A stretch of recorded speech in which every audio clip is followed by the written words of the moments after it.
Hello everyone and welcome to all the cards on the table. My name's Chloe and I work with card divination, astrology, and I channel energies through my body. As you can see, my hands are moving around right now. This is independent of my conscious thought. The energies like to come and help give some energy healing, energy integration of the messages coming through. This is an all 12 signs video for the new moon in Virgo that's happening on the 7th of March 2023 at 16 degrees and 40 minutes. This is bringing in the balance between the Piscean energy and the Virgo energy. This will be part 1 of 2, where I'll be pulling cards for Virgo, Leo, Cancer, Gemini, Taurus and Aries, and in part 2 will be the other 6 signs. So you want to look out for your rising sign. Your risings, if you know your time of birth, this will place your rising sign in the first house. This is where your ascendant is. So the astrology will follow from the first house. So check that one out. Also check out your sun, moon, or any other planet or luminary and aspect point. We have all the 12 signs in our chart. The messages that come through may resonate and relate because, as I said, we hold all those energies. So the messages are essentially for all of us, every single one.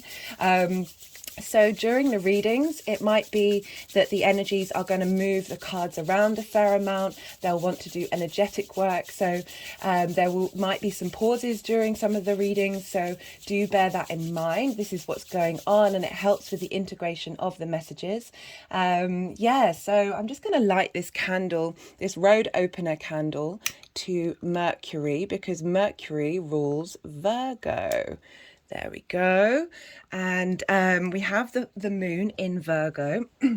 And the Mercury in Virgo's an earth sign. Do go check out my collective reading on the Virgo full moon. I keep calling it a new moon. It really, there's a part of this full moon that feels like it's a new beginning, a new start. But do bear with me if I keep saying new moon. It's definitely a full moon. Virgo is ruled by Mercury and it's an earth sign. So it's about collecting information and using it to help facilitate your physical journey in this 3D reality. I talked a lot in the collective reading about judgment and perfection, and trying to switch those energies up from being a critical, as in a negatively critical space, a place for shame, a place for resentment, a place of not feeling enough that you can get with those energies, and really turning that up that everything is perfect.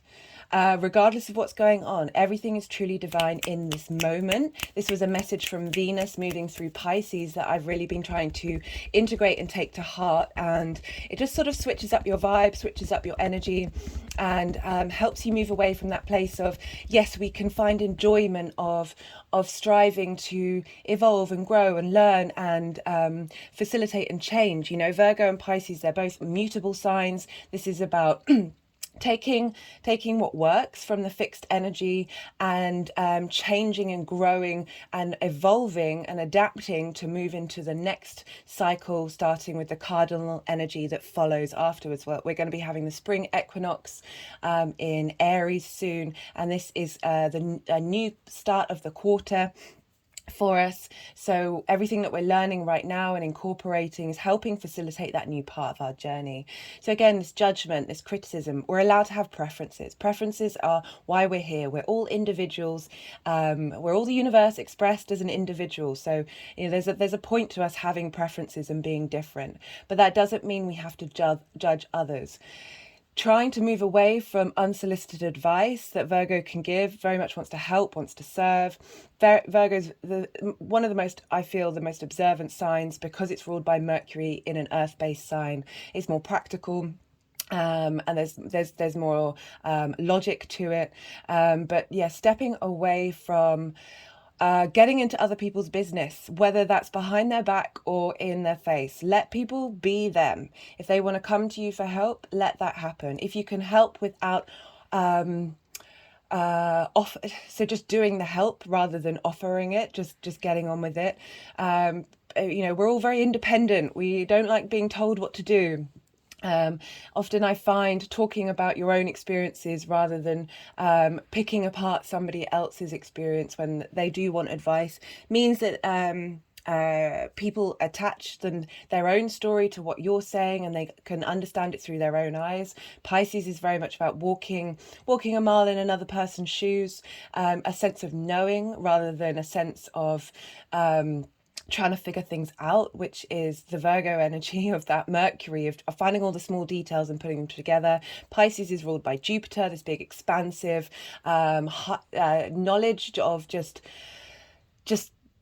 a felt sense of knowing. There's a real magic with Pisces. There's this healing. This is a healing modality axis. This is about asking you to flip the switch with judgment that limits you, this idea of perfection that limits you. You are abundant, whatever you're doing, whatever the situation, whether it feels like it or not. You are holding that spark of the universe within you that has the capacity for everything. This moon is really asking you to be still, be receptive. Virgo and Pisces are yin energies, they're night energies. It's about just taking time to absorb the information that you're collecting. We've also going to have, so Mercury rules Virgo and Mercury will be in Pisces, and that's all about that there's a stillness there. There's a real stillness. We've also got a bit of fiery energy because Pisces is ruled by Jupiter, and there's a lot of fire energy in Aries right now. Venus is there, Chiron's there, Vesta's there. Check out my collective reading. I go into all of this in far more detail to give you a sort of broader perspective about the energies at play and how we can utilize them. But it's really with the Chiron and Jupiter energy funneling into the sun, it's really asking you to look at what you consider truth and really pull back the layers of we've got not only our own personal trauma, our ancestral trauma, our family trauma, our collective trauma, our universe trauma. They're all these layers on top of us that put us in this judgment state. Virgo can be incredibly self-critical, which is often why it's seen as a bit of a judgy sign, because the self-criticism then gets mirrored out in the world. And we want to try and use that mirror as a learning tool rather than getting stuck in a space of judgment and not feeling like you're good enough. We can still strive to keep going and explore, but it doesn't have to be from a space of lack. Right, so I want to break down the tarot cards that came out. As you can see, there's quite a lot on the table. This was all from the collective reading. And some of the first cards that came up were the Knight of Swords, Knight of Cups, Five of Wands, and Knight of Swords. And the crowning card for this was the Four of Pentacles. For me, this is very much, this moon is helping facilitate how we connect to our thoughts, what we're going into battle with, what's worth fighting for. There's a lot of chaos energy with the Five of Wands. It's about lots of different passions, butting heads with one another, but this is, and with the two knights as well, there's a lot of charging out, and trying to work out what it is that you want to defend, what it is that, the word attack is too strong, but what are you standing up for? And this card wanted to crown all of them of really getting to a sense of strength and stability with the four in numerology. This is Pentacles, this is an earth sign, of really having this strength and this command over these and getting to the truth of it that's gonna give you stability in the long run. What else came up? We had the Nine of Swords come up and the Queen of Cups with the Six of Pentacles. This always comes up for me in terms of receiving a gift from the universe. It often comes up with Saturn. We're going to have Saturn's going to be moving into Pisces an hour after this full moon, whereas the new moon in Pisces, we had Venus move into Aries an hour afterwards. We really felt that change. It wasn't an hour, maybe it was a couple of hours. We really felt that shift, that change, that energetic transfer. And Saturn's moving into Pisces, and I love that we've got this Queen of Cups, very nurturing, very loving, very creative, but wanting to ease the pain, provide support, provide comfort, just sitting and being with your emotions. And I really feel that this is a time to our emotions are constantly changing. It's linked into the moon, which is what the fastest moving thing in the zodiac. Our emotions change. They aren't permanent. And sometimes I feel like we get stuck in the permanence of that emotional body. And the Queen of Cups is really helping just give a sense of compassion, a sense of understanding, holding space for it, but also with the very grounded Six of Pentacles, this gift of being able to transmute and let go and move forward.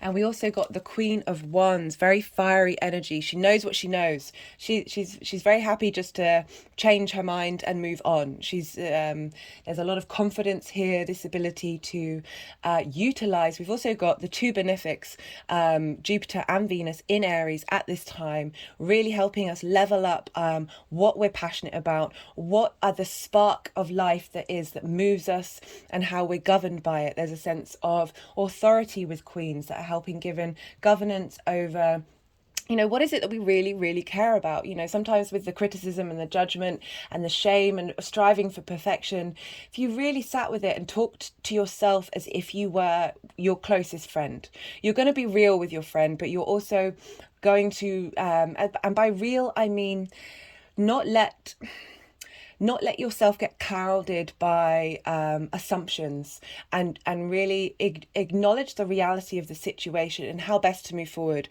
We often give advice that's helpful, and constructive criticism was one of the main things that came through with this.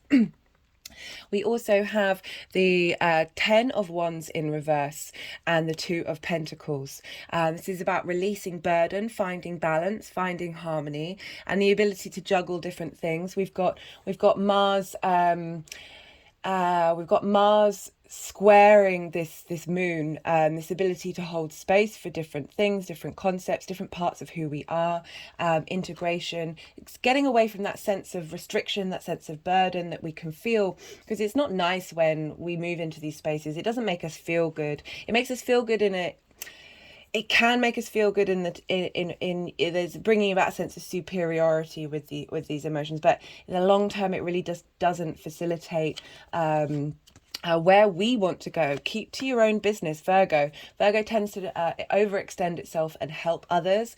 Really tend to your own needs, especially with the moon there.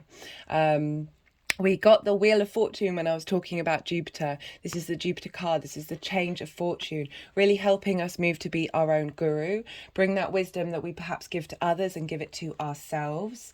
And then we've got some really, really positive cards coming through. We have the Tower in reverse, and we've also got the Nine of Pentacles and the Eight of Cups. So this is about breaking down the structures internally that don't serve you.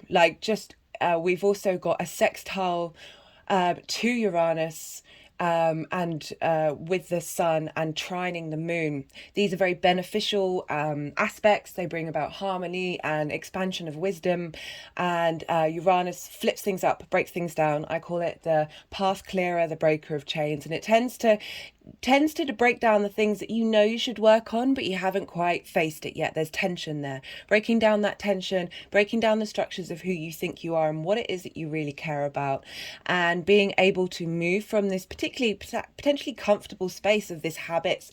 Just had an energetic release there. I meant to say at the beginning, when I say I've got an energetic release, it's usually energy releasing through my mouth, and that's part of, particularly because Virgo's linked into the digestive system, that I really feel it's like a release from a release of energy that's either confirming or clearing out what it is that I'm talking about.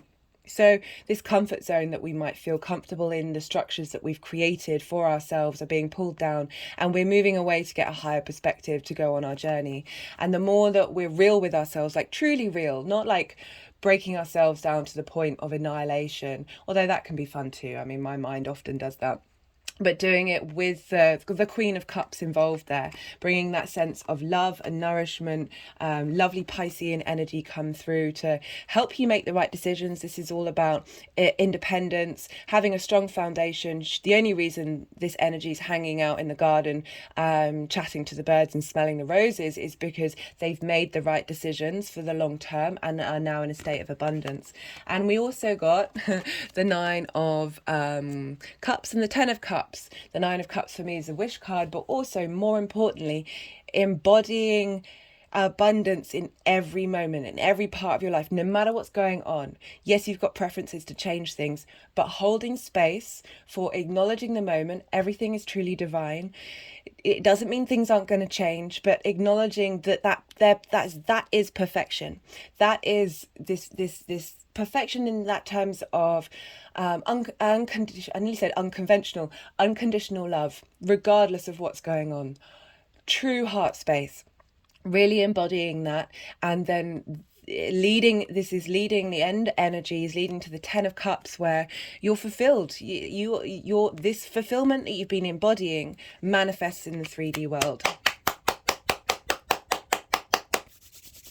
So I'll be pulling a couple of tarot cards for the energy leading up to the new moon itself, and how these energies are going to manifest moving forward.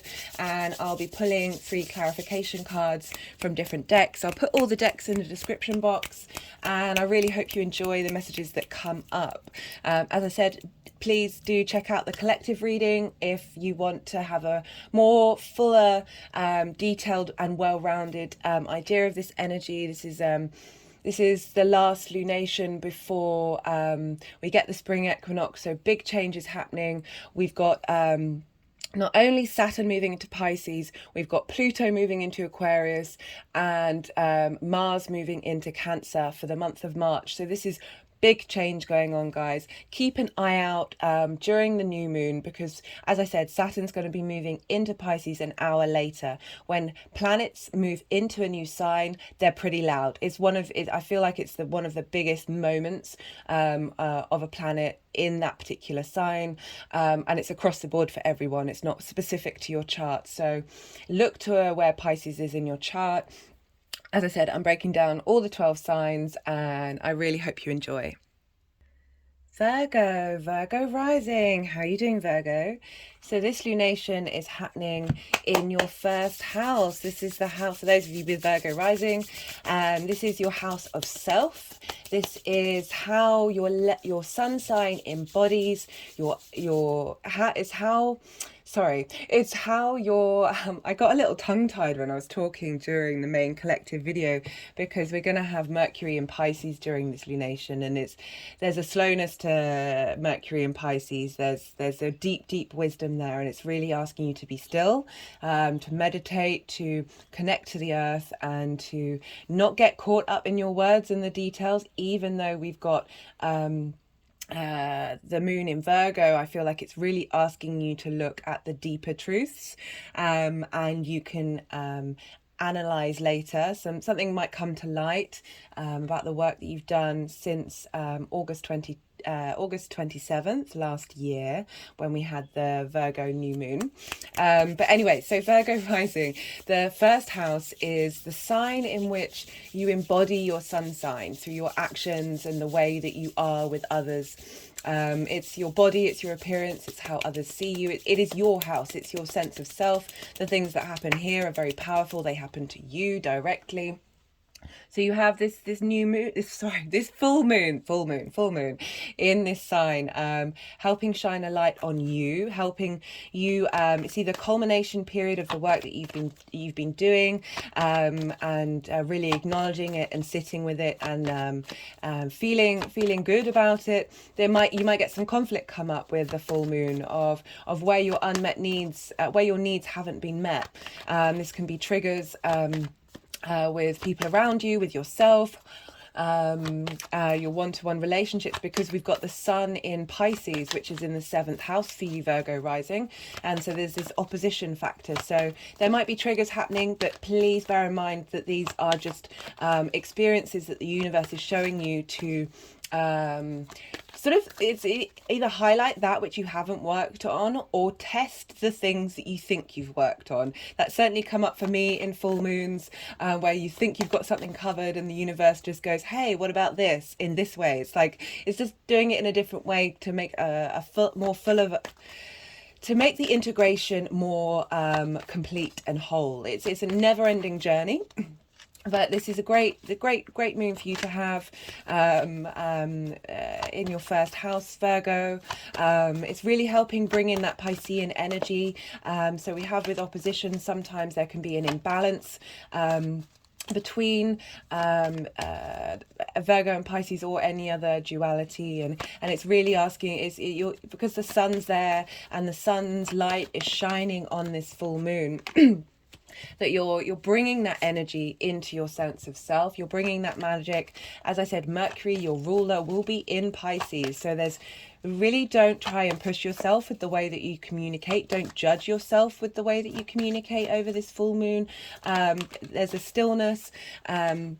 There's a real sense of just needing to surrender to what's coming and enjoy the ride. There's a lot of fun going on with what's going on in Aries. So I talked about Mercury and the Sun in the 7th. This is your one-to-one relationships. This is your intimate relationships. This can be romantic. This can be business. This can be friends. This is the people very close to you that have a big impact on your life. So things may come up. A light may be the wisdom of. I've certainly found with Pisces, with the Sun moving through Pisces, that in that area of my life, I'm just a little more leaning into faith, leaning into just being comfortable with not knowing. There's just this sense of being okay with things, and being able to move with a bit more ease. It's a water sign, so there's this sense of lubrication in your one-to-one relationships, and so things may come up that are trying to bring things into balance, your relationships and how you see yourself and your sense of self. But as I said, there's a lot of feisty energy. Even though we've got these two receptive signs of Virgo and Pisces, we've got a lot of energy coming from Aries. Do we want this? Do we want that? Coming from, oh, we did want that one. Okay. Coming from Aries. And that's where Jupiter is, and Jupiter rules Pisces. So what's going on with Jupiter has an effect of what's going on with this lunation, because of the Sun being in Aries.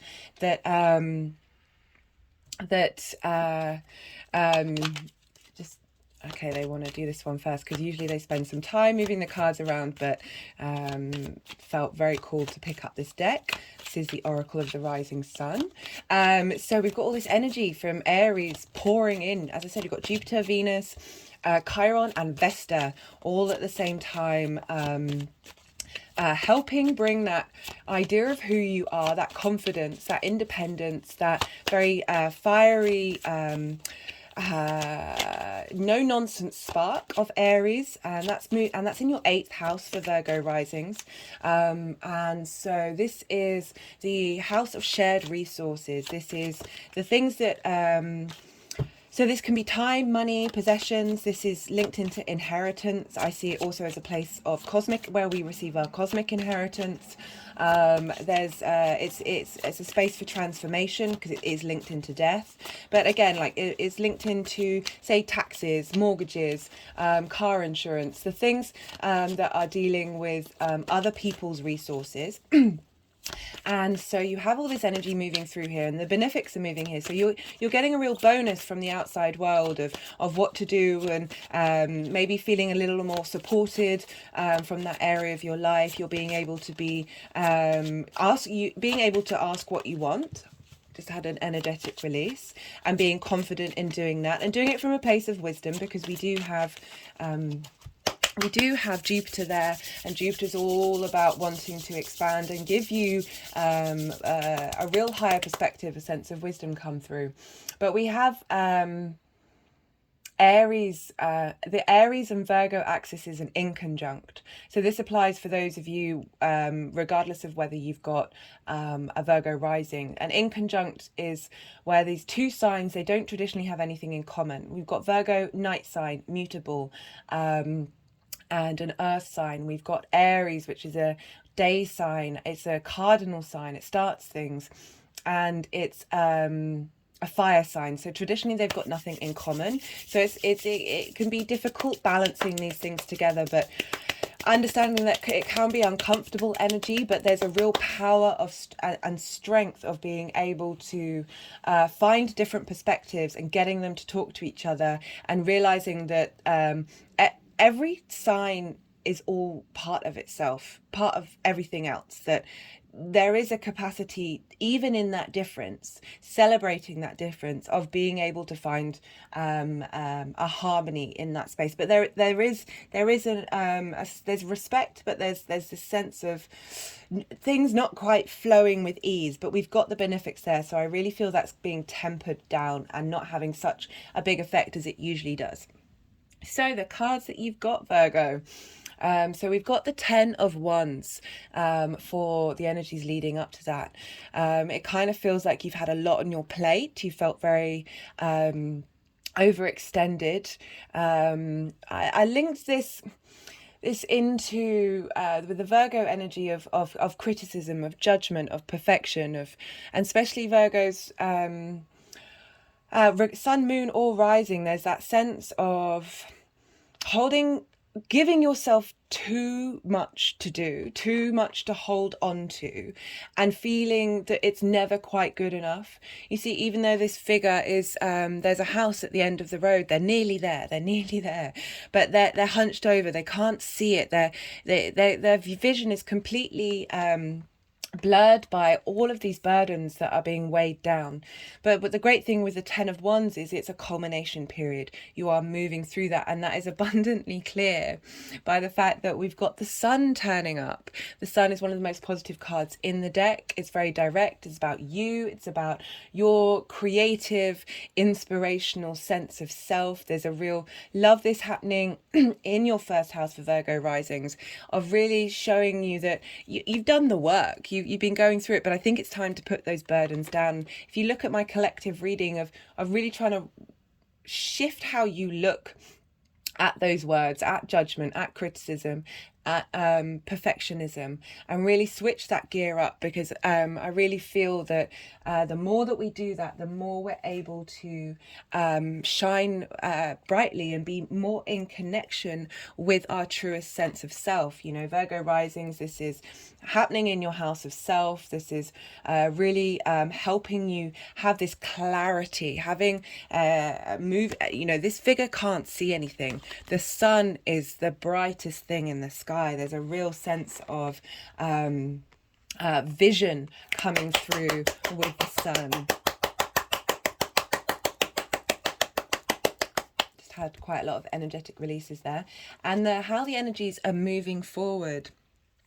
This is the 6 of Swords. This is about moving to a new land, and this doesn't have to be physical. This can be new perspective, and I love this coming up. Those of you, I know I keep saying it, but for those of you with Virgo energy, really recommend you check out the collective reading, because this will make a lot more sense. But if you see here, the waters are quite choppy, and where this figure is heading it's still waters, but it's still a new adventure. There's still the unknown of crossing over to a different space. These 6 wands, this card can also be called the science card, and I look at these 6 wands as things that have been tried and tested that actually work, the truth of things that hold up, and that are worth taking on a long journey. Love that. Absolutely love that. So wait, no, they wanted this one. So I'm going to pull a clarification card from the Numerology deck. This may clarify clarify one of the cards, or be an overall theme. Love this reading for you, Virgo. Love it. We've just pulled the spiritual career, which is really interesting. I like that this is coming up, even though we're not dealing with your career house. I just feel they wanted the bottom card as well. We've got a rebirth. This is great. This is where do you want to go? So we've got this moving from the 10 to the sun, which very much feels like a new beginning, a new cycle. So even though this is a full moon, this is a culmination, the journey, the next cycle of moving from this full moon to the next Virgo new moon is about integrating it in to the outside world. I really feel like there's a complete change with the spiritual career that's bringing in that Piscean energy. That's we've got Mars in Gemini, and Mars is playing a role in this lunation by squaring it. And Mars has been helping you reevaluate what motivates you in your career. And I love, so these are all happening for Virgo risings on what's called the main axis. It's the angular houses, and these have a lot of power, a lot of strength. So we've got this T square with Mars that's really helping shine a light on what it is that you really need to be able to move. Spiritual can just be moving from your own heart space, moving from the thing that brings you meaning and helps you navigate in the world, and your sense of life purpose. Really love this because Mars is playing kind of a big deal, because Mars rules Aries, and we have all that energy of Aries happening because that's where Jupiter is, and Jupiter rules Pisces. So the sun is illuminating. Perhaps you're going to get some wisdom come through because you got this house of self. As I said, the 7th house can be business relationships, and the linking with the 10th, it might be that, you know, there's things going on. In the 8th of outside resources, shared resources, of things coming up that are helping you find one-to-one relationships that are helping motivate your career. So the 7th house isn't just romantic. So I'm getting that message because we've got the spiritual career coming through, because of the energy of Mars, not only squaring these and being in your 10th house of life purpose, career, and how the big outside world sees you. Did one just flip over? These cards have been very, when I was doing the main reading as well, there's lots of half flipping, not flipping, completely flipping, and flipping back again, and it's like there's this mutability of it could be this, could be that, could be everything. There we go. Resilience. We've got Mercury in Aries, so you've been resilient. You've been able to have the strength to do all the things, Virgo, I feel, and be able, let's just hold that up because these cards, I love these cards, they're so beautiful. So this is Mercury in Aries. Perhaps there's going to be a shift linking into, so Mercury will be in Pisces when Mercury moves into Aries. That it's restlessness. Restlessness. Okay, so this need for change, ignore what I just said. This need for change, this itchiness, this wanting to flip the switch on that 10 of Wands. Wands are a fire sign. As I said, Mars, not only Mars, but Aries is playing a big deal right now. Very potent energy. And really helping with those itchy I just feel like you've got itchy feet, that you're wanting to do lots of things, but it can feel like a lot. You can get burnt out, asking to especially with all that fire. Let's see what's coming through on the First Light Tarot. Like that restlessness coming in is kind of bringing a lightness to that 10 of Wands. They're kind of opposing energies, which is making me think that there's something in the middle between the two of having all those passions, having all those things that you want to do and how you want to be. Just had an energetic release. We've got the Messages card, Open Mind.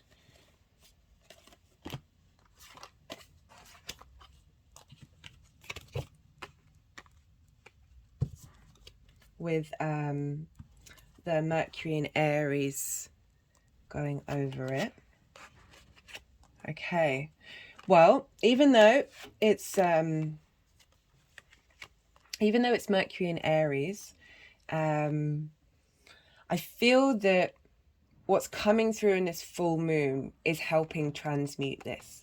So let me hold these up. Messages and open mind. of, and it's funny that we've got restlessness because, do we want, what are you trying to do? Okay, so they're wanting to put my hand over the flower of life. I thought they wanted me to pick the deck up and give you another card. So it's strange. We've got Mercury in Pisces during this moon, which is not about restlessness. There's a stillness to that. There's a slowness to that. And then we've got the Mercury in the following sign. So yeah, I feel this is an interesting one. I'm getting quite a few different messages. They may resonate with different people. That there's definitely a shift happening, and be open to what's coming through. There's a real sense of momentum here. I really hope that helps, Virgo. And great cards to get. Be well until we meet again.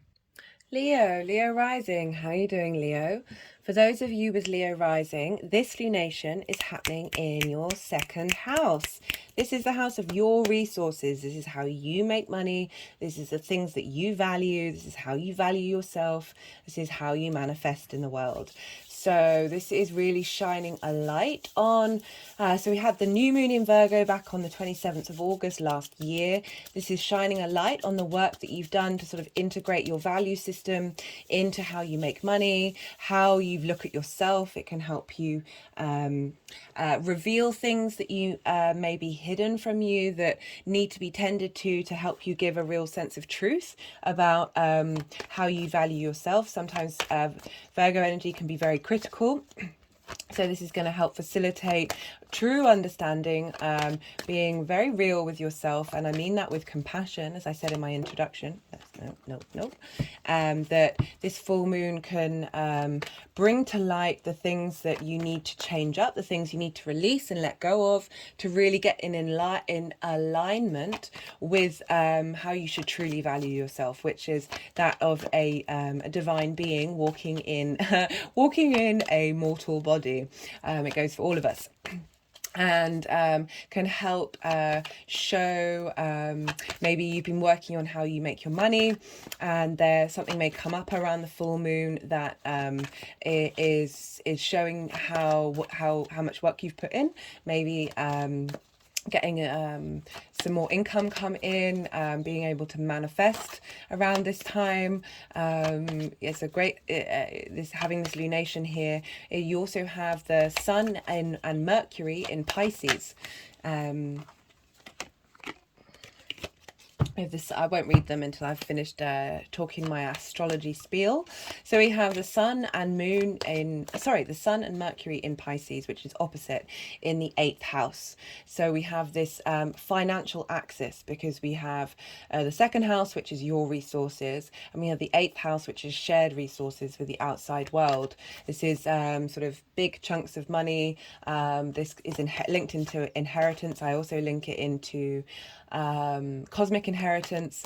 This is about how you interact with the outside world, your time, your money, your resources, the give and take between you and the outside world. This is also a house of transformation because it's linked into death. It can be a bit of a difficult house for you, Leo rising, because and any Leo placements, because it forms an inconjunct. And an inconjunct, Leo and Pisces don't have anything traditionally in common. We have Pisces, which is a water, night, mutable sign, and we have Leo, which is a fire, fixed day sign. So inconjuncts can feel difficult. They can feel uncomfortable, and but there's a sense of respect there. There's trying to find, trying to be on the same page, while understanding that there are different points of view is very important for the whole integration of your whole chart, and following through into the outside world. You know, we don't always share eye to eye with the big outside world and how we share resources. It's asking you to hold space for that ability to have a sense of duality and respect at the same time. So we have the sun there, moving through that sign, shining a light on how you interact with the world, maybe having a bit more faith in it, a bit more knowing sense of how you want to share yourself with the outside world, maybe getting some resources coming in, because because Pisces is ruled by Jupiter. And Jupiter is currently in Aries in your 9th house, which trines you, Leo. And a trine is an aspect of Jupiter bringing about opportunities, wisdom, a sense of generosity. Jupiter wants to help you out. Venus is there as well. I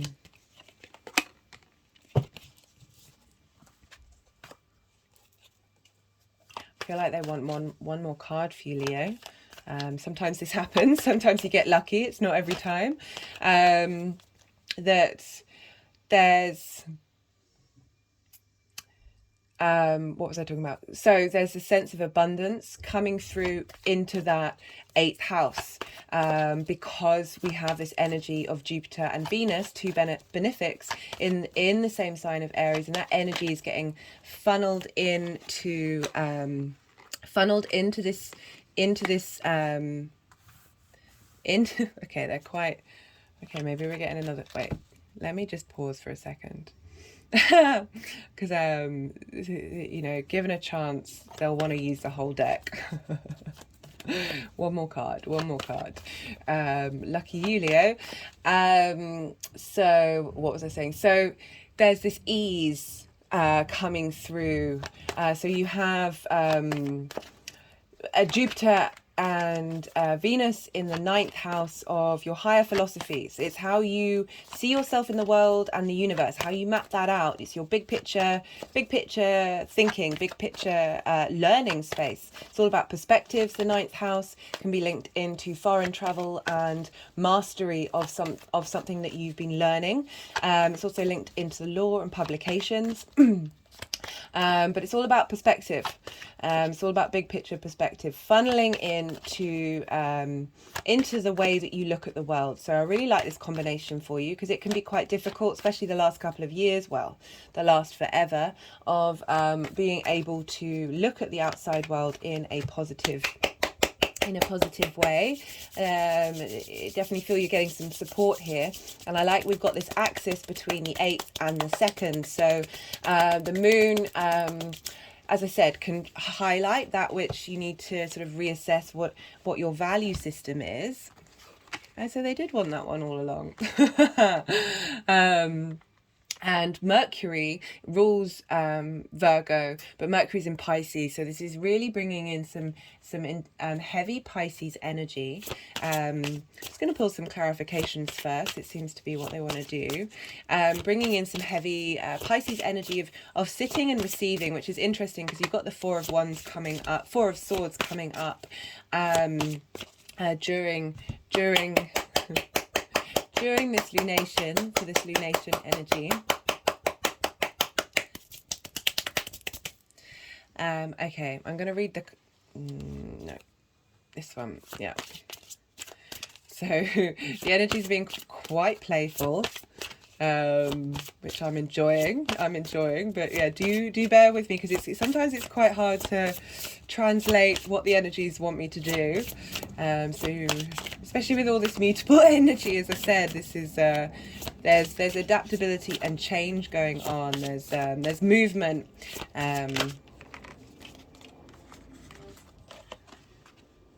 So we've got the Virgo card coming through and the Chariot. So we've got the Hermit, which is the Virgo card, and the Chariot, which is the Cancer card. Guide, facts, wisdom, determination, ambition, emotional control. So Leo rising, Leo. We have, for the energies leading up to this full moon, which kind of makes, we've got this grief card, we've got the Five of Cups, and we've got the Eight of Swords, which is about anxiety. And being thinking you're stuck in a cage of swords and not being able to get out, but the bonds are quite loose, and if they just move a little bit, the bonds will fall away, and they'll be able to see that there is a way out. And I like that we've got the moon here, we've got this trickle of water, of being able to follow your intuition over your mind. We've also got the grief card. This figure is looking at the cups that have fallen over. Grief is an important part of the human process, but perhaps you felt that, particularly because this is the second house of how you value yourself, what you value, how you manifest in the world, how you make money, that you may have undervalued yourself, or you felt that you're not in a space of abundance, because this figure isn't turning around to see that there are in fact two cups that are upright, and the Two of Cups is about harmony and love.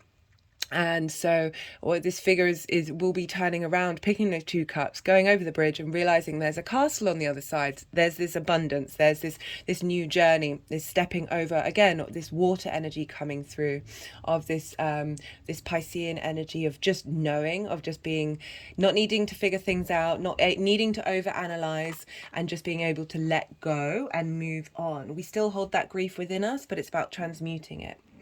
But I feel with this kind of grief, it's not like, I say like grief of losing a person, that I don't think ever leaves us. We learn to navigate it. But I feel like this is more letting go of old ideas of yourself, letting go of old circumstances, and really holding space for the fact that you are held. So we've got, for the energy of the full moon, we've got the Four of Swords. Traditionally, this figure is in a church, and this is stained glass window. It's about resting, being still, and knowing that you are held by a higher power. It doesn't just have to be a higher power. It doesn't have to be God. It can be the universe. It can be your own sense of self, your own value system, and getting to the truth of it and being still with it, and really being able to know that it holds you and you can move with grace moving forward. And we have the Hermit card with that, which is sort of doubling down on the fact of going inward, and of a sense of not being around other people, and really sitting with this love, with this warmth of being held, and finding the deepest truths of love and compassion in that space. And for the cards moving forward, we've got the Chariot, which is one of the fastest. We've got the two fastest cards come up for you here, Leo. You've got the Chariot, which is drive, which is moving forward. There's momentum. It's very fate oriented. We've got two major arcana. And we've got the Eight of Wands, which is again speed, your passions, moving with speed. There's a real shift from, so we've got two eights. Yeah, we've got two eights. Didn't clock that. So we've got the Eight of Swords, which is trapping you, feeling trapped, no movement, no momentum, being very stuck. And then we've got speed, baby. We got speed. Right, so I'm going to, let's pull a clarification card for you. So as I said, it could be money coming in, resources coming in, your own sense of values coming in, shifting and changing. There's a real sense of momentum here, of moving out of a stuck space, having rested. Yeah, really, it was a really key message coming through with the collective reading. Interesting. So we've got moderation coming up, asking, moving away from this space of pain and resentment and frustration, and putting that into a space of moderation, not letting that consume you. Two cards came out there. I'll wait until we get a main one. I like that. That feels really grounded, that moderation coming through. So it's a 5 as well. And we had, what, the 5 of Cups? Yeah. So 14 is a 5 of...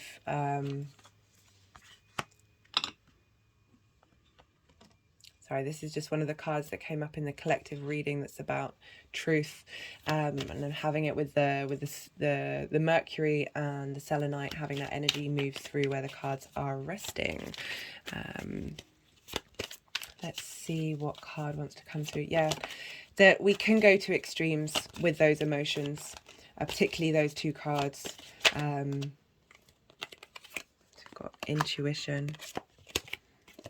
Look at that. Love these cards. Love, love, love, love, love these cards. Yeah, that rest, sitting with that Piscean energy, being able to connect to your intuition. That's Mercury in Cancer, so close. But we've got two Cancer cards. And for Leo rising, Cancer's in your 12th house, that which is hidden, the magic that is hidden within you. It can be a self-undoing, but it's also a big space for tapping into the universe. And I really feel that with that Cancer energy weirdly coming through with the trine to Pisces of that cosmic inheritance coming through. There's a lot of speed. I love this. I love this. There's stillness and there's speed. Okay, Leo, I really hope that helps, and be well until we meet again. Cancer rising. How are you doing, Cancer? So this lunation is happening, this full moon is happening in your 3rd house. This is your house of communication. This is the things you do on a day-to-day basis, the places you go on a day-to-day basis. It's your local community. It's linked into short distance travel and starting learning something new. So starting at the beginning of something. There's a freshness to it, but also a sense of routine, a sense of habit. It's traditionally the house of the goddess. And this is because it is opposite the 9th house, where it's your big picture philosophies of the world, and asking you to bring those philosophies into your day-to-day, finding meaning with that. And I love that Virgo's there. There's a real healing and understanding with Virgo, and being able to navigate your day-to-day in a very streamlined way. As I said, Virgo is ruled by Mercury. There's this need for flow with Mercury in an earth sign. There's a real sense of, but also a sense of perhaps routine and stability. Earth signs are very practical, very logical, and you have this lunation sextiling the Cancer energy. So a sextile is an aspect of Venus. This is wanting to bring about harmony, beauty, creativity, desire, connection with others. So you know, this might be a nice time, even though I said at the beginning of the video, and we'll see what cards come up, but because it's the 3rd house, it kind of feels that maybe going out in the world and interacting. That's funny. So the 3 of Cups is about celebrating with people who you love and care and who celebrate you, and just a real sense of enjoyment and communion. So where was I? So yeah, so you're ruled by the moon also, Cancer. So there's, well, one of the main players in your chart is the moon, and so this is emphasizing your 1st house, how you see yourself, your body, your appearance, feeling good about yourself, feeling good, others feeling good being around you. You're really able to embody who you are during this lunation because of that sextile. And water and earth really work well together. The water replenishes the earth, and the earth gives water structure. Got the Page of Cups. Lovely. Love that coming through, because the sun is in Pisces, your 9th house, which is what I was talking about, bringing the wisdom that the light of the sun is shining from that 9th house of higher education. It's about mastering something you've been learning for a while, traveling somewhere and staying there for a longish period of time, and that place is unfamiliar to what you grew up with. It's also about the law and publications. But it's all about perspective. So you get a different perspective when you think about the world, think about the cosmos, think about how you put yourself in it, think about how the people think about it, and how you then apply that to your day-to-day, your 3rd house. The higher education part is about, as I said, mastery. When we've mastered something, we're then able to share our perspectives with others. When we live in a different place for a while, we then have sorry, I sometimes need to pause when I'm channeling, because the energies are moving the cards around, and I just want to wait and see if they've finished doing what they need to be doing. So with yeah, we get a different perspective coming up when we're dealing with ninth house stuff. Sorry, when we're living in a different space, because we're intermingling with things that we're not familiar with, and perspective is a wonderful thing. And knowing that there are many, you can hold space for your own perspective as well as holding space for others is so important to the ease in which we can flow through the world, rather than seeing everything as very black and white. I'm just waiting to see what this card is definitely crowning this lunation, but I'm waiting to see how this pans out with that King of Swords and the Page of Cups. And so the Pisces energy is trining your energy in Cancer. Trine is an aspect of Jupiter, helping bring about wisdom and opportunities to facilitate your ninth house energy into your sense of self. This is a really supportive moon for you, Cancer. And we also have Jupiter. Wait, do they want to do that? Just wondering if they want another card. Leo got quite a few cards. Okay, it's bringing the cards. So I read, you can't quite see. Let me see if I can move that up. No. So there's two cards that came up in the collective reading. They're both poems, and they're wanting to sit underneath these cards. So I timestamped the collective reading. So even if you don't have time to watch the whole thing, go check out the poems, because they seem to want to get involved right now, which is interesting. Okay, so they're bringing in the black tourmaline. These are crystals that came up in the collective reading. This is about clearing negative energy,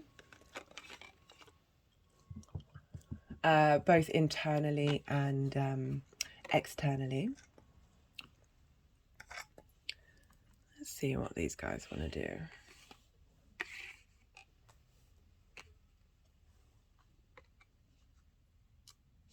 I'm getting a lot of energetic releases with the use of the tourmaline, with that King of Swords. Also bringing in the amethyst, which is a Piscean card, crystal, sorry, and interesting. Sorry, that came up in the new moon in Pisces. I've put it in the description box. Do you go check out the meanings of that? Or can I just quickly read it? Yeah, let me just read that to you, Cancer. Stone of meditation, a representation of the principle of complete metamorphosis, linked to the crown chakra, balances the energies of the intellectual, emotional and physical bodies, connects between the earth plane and other worlds, clears and stabilizes aura, protects against psychic attacks. Yeah, this is interesting, because I was getting a lot of energy clearing out with that King of Swords. Transmutes to loving energy, ability to manage all responsibility. Oh, this is interesting energy coming through, Cancer.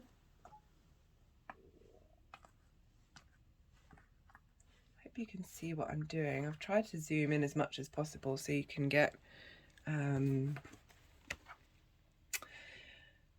protects against psychic attacks and transmutes to loving energy. Ability to manage all responsibility. Overcomes crystallized stationary ideas historically been used to encourage and support sobriety. Interesting, Cancer. Very, very interesting.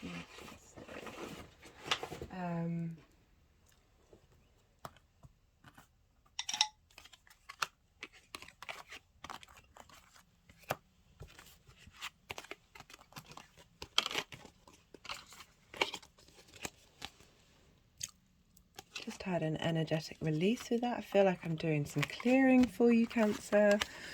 I would be intrigued for those of you with Cancer rising.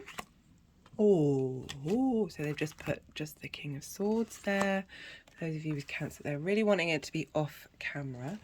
Be really intrigued to hear what it is that, whether this resonates.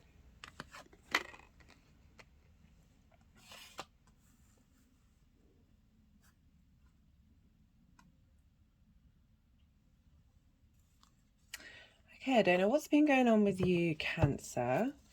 Okay,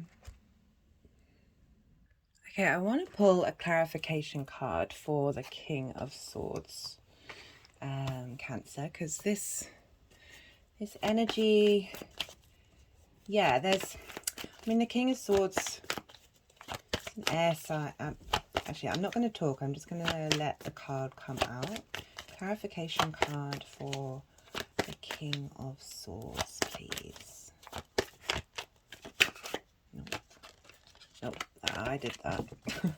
But if it comes out again, it comes out again. That was the Sun card, so it's interesting.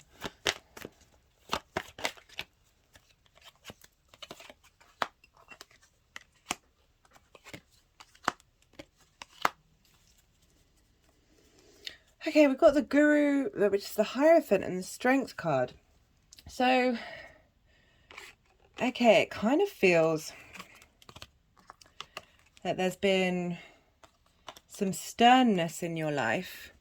You know, the King of Swords is about, there's a real authority, there's a coolness, it's air signs, it's very fixed energy, there's a stubbornness to the King of Swords, there's a real sense of authority, there's a sense of, look, if you look, they're staring at you face on, like not giving a damn. It's their way or the highway. But there's clarity, there's logic, there's perspective, but it can go to extremes. It can go to extremes, and I don't know. This could go either way. So there could be several messages with this, because I don't want to limit it. It was just what it was doing with the black tourmaline, which is about clearing negative energy. This could be the way that you talk to yourself, the way that you are too harsh on yourself, too rigid on yourself in your thoughts, and not having the freedom to let go. The Strength card coming through is about bringing things into balance, bringing in your passions and your conscious mind and getting them into harmony so they work together. Because then we get the Guru card, which I love, because it's be your own guru. We are all the source of divine wisdom.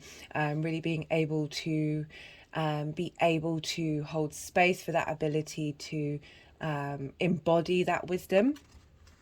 But with the clearing of the black tourmaline, it could help you navigate that, clear out those negative thoughts, clear out that sternness in the way that you talk to. This could also be somebody in your life.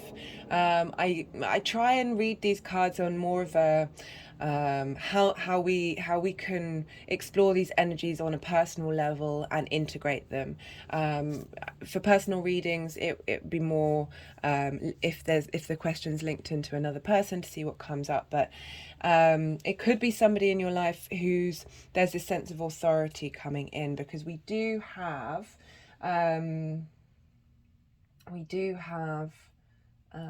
you've got a square, Cancer, you've got a square with Aries at the moment, but and that's for Cancer rising, that's in your 10th house of career, but I'm not getting that. I was thinking maybe more Mars in Gemini, and Gemini is in your 12th house of that, which is hidden. Maybe there's been, with Mars moving through there, you've been having to work through parts of yourself that feel quite alien to you. There's a sense of distance with the King of Swords.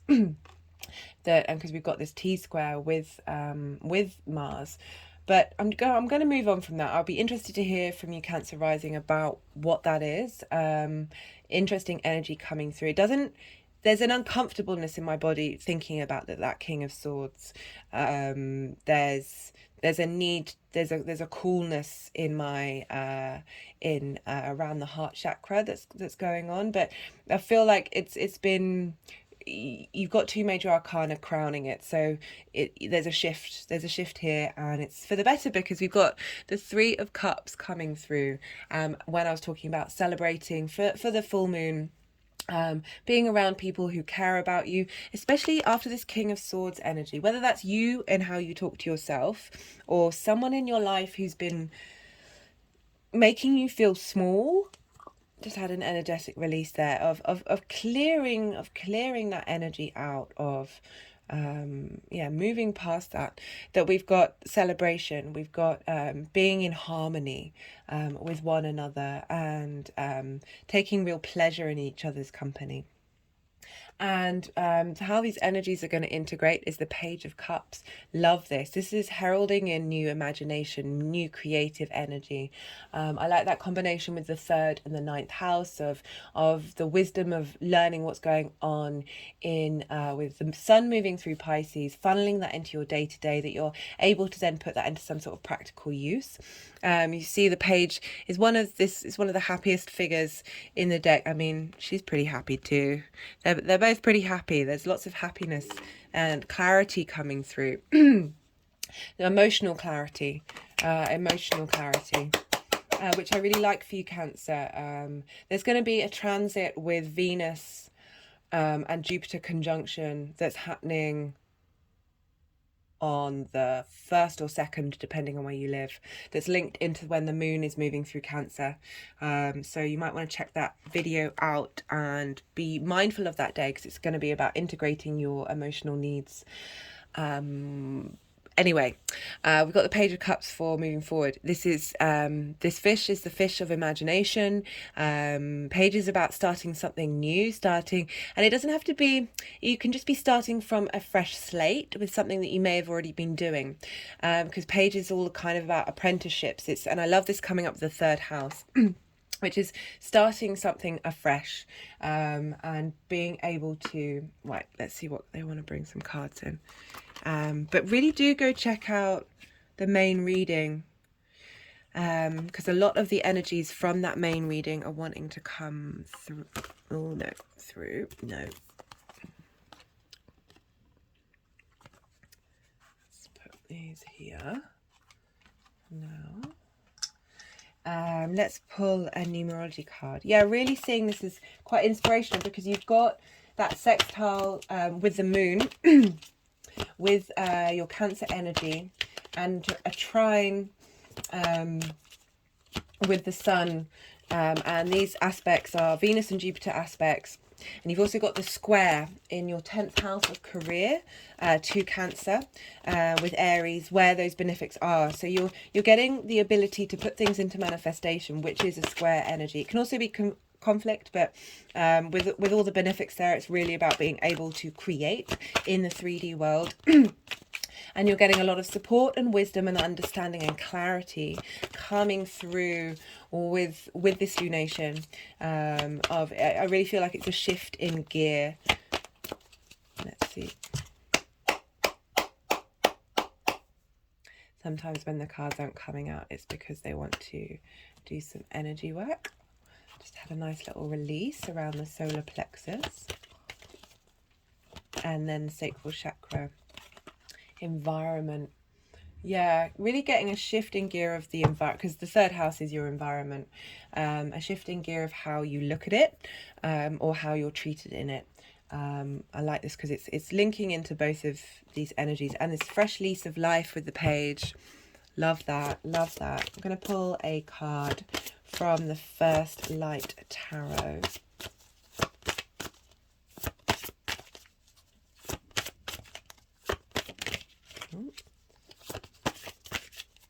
Yeah, I've said him on previous readings, but a lot of these cards, they're half flipping up. They're like that fish jumping up, but that fish is going to go back in the cup. Very mutable energy. Very all the places at once.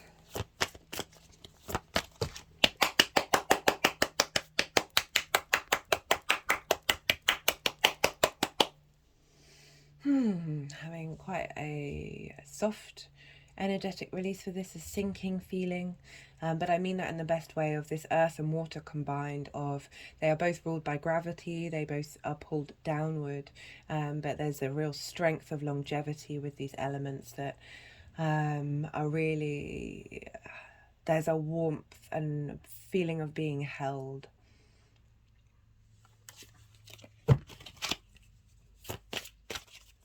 let's see what wants to come through.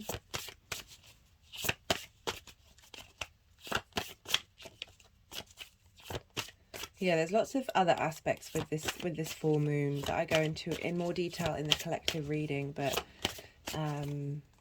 yeah, I'm kind of feeling, so Mercury is in Pisces, this need to be receptive, this need to be still, this not judging yourself over how you speak and what you're thinking, letting the wisdom come through. But I'm thinking about that because you have Taurus in the 11th house, and that's of friends and groups and alliances, and Mercury will be trining sextiling the North Node in Taurus there. And we also have a sextile with the moon, sextile with the sun with Uranus, and a trine with the moon so lots of changing, and linked into the nodes as well of something quite fated happening, and a shift and a change. So there may be that got the High Priestess coming out. Perception, hidden powers, reflection of ideas and knowledge. So this is the Moon card. This is beautiful. Maybe hanging out with people who embody that energy, and having a bit of a celebration over the full moon. Or if you don't want to celebrate with anybody, the different parts of who you are, those water elements that are part of who you are, and being able to perceive the bounty and the desire to celebrate yourself.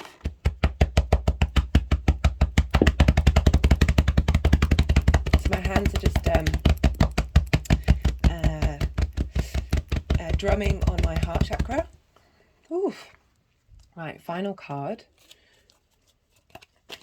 Got 3 major arcana coming up, Cancer rising. Yeah, change is happening. Shift is changing. Very mutable.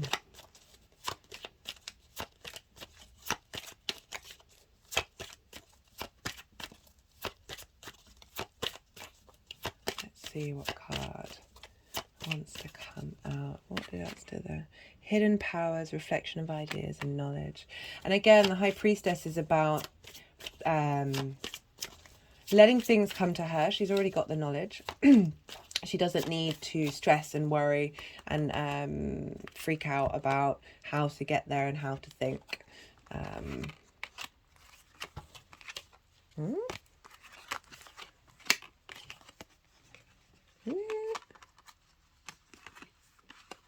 I hope you can see what's going on.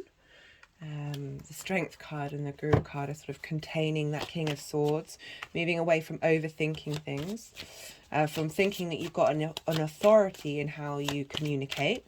This is really asking you to surrender that and see what comes up over this full moon.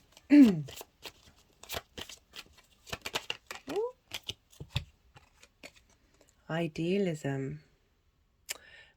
Sun in Pisces. So this could also be linked into Saturn in Aquarius, that has been going through your 8th house. Perhaps you haven't felt in receipt, and Saturn's moving into Pisces. Perhaps you felt like you haven't, from a space of authority, you haven't felt very welcomed. You felt that there's a coolness. Sorry, what was the card that I just pulled? Idealism. Let me hold it up. So that very stubbornness that you can get from idealism of their way or the highway. And yeah, definite shift coming up for you, Cancer. Love this. Yeah, let me know if this resonates. This was an interesting one. Lots of movement with the energies, so I'd be really curious to see what resonates. Be well until we meet again. Gemini rising. How you doing, Gemini? So for those of you with Gemini rising, this lunation is happening in your 4th house of home, foundations, your private life, can be your parents, can be your ancestors. It's that private space, that where you go to be alone. And you've got the moon there, sort of highlighting your emotional needs in your home, what it is that you've been working on, how you look at yourself in the home. And you have the sun in your 10th house of career, of life purpose, of how the big outside world sees you. So while the sun's moving through there, you're getting some wisdom, some light is being shone on that area of your life and how you want to be and how you want to move in the world. This deep receptivity of magic and wisdom coming through. And you have both of these, you have the sun and the moon squaring your Gemini energy. So for Gemini rising, this is your 1st house. So it's all squaring your 1st house of who you are, how your sun sign is embodied in the world. And how you see yourself, how others see you, your body, your appearance. So you're getting this square aspect is an aspect of Mars, along with this opposition. So your Mars can bring about conflict, so things might blow up. It's definitely a thing that can happen with full moons, that tension can blow up. And but as I said in the introduction, these are usually things that we need to look at, things that we need to work with. Be mindful with all that fiery energy of Venus and Jupiter, of being playful with whatever conflict may come up. But it's also the aspect of friction. We need friction in order for things to manifest in the 3D world. For Gemini risings, this is happening on in your main houses of the 1st, 4th and 10th, and they're very powerful houses. So big things to do with you and how you are in the world and how you want to be, very much your houses. They're called angular houses. But for those of you who don't have Gemini rising, this is the square aspect is still playing a prominent role with whatever Gemini energy you have. So this is a big action energy. And so, as I said, we've got Mercury in Pisces, really asking you to tap into your innate sense of wisdom, and really get some clarification through that stillness, because Pisces and Virgo are night signs, they're receptive signs. There's a sense of gathering in resources before making a decision, whereas Gemini is a day sign. It's very much go out, have some fun with that information, also ruled by Mercury. So you've got a lot of Mercury coming in with this lunation and Mars has been going through your 1st house for some time, or the Gemini sign since for most of the end of last year, and we'll be leaving Gemini on the 27th of March. So we're going to have a shift of energy, but we've still got Mars there, and it's squaring this. It's not an exact square, but it's still squaring this sun and the moon. So there is a sense for drive and motivation and bringing your passions into action, tending to your home, tending to the way that you are in your private life. Earth energy really likes structure, really likes to be grounded. Maybe spend this time. Get a crystal that you really care about, or eat some really good food, go out into nature, just really tap into that earth part of your chart to bring a sense of stability. Gemini, I know sometimes that's an alien concept to you, the sense of this whirlwindness, that especially with Mars going through Gemini, like there's been a lot going on for you energetically. And we also, because Pisces is ruled by Jupiter, we also look to where Jupiter is, and Jupiter is in Aries, and this is in your 11th house of hopes and dreams, but also groups, alliances, friends. It's sort of big group resources, the kind of community that you want to be a part of. And that Aries energy often means that you're quite independent. You're the sort of go-getter, the first one in the breach, because you embody that Aries energy in that area of your life. And you've got the two benefics moving through there, so there's a sense of bringing wisdom and understanding to how you move in groups, really understanding like what kind of groups you actually want to be in, and what you're giving your time to. Might also be because Jupiter and Venus in that house can represent other people, can represent strong, independent figures that are coming in to help you. The moon come through, coming in to help you.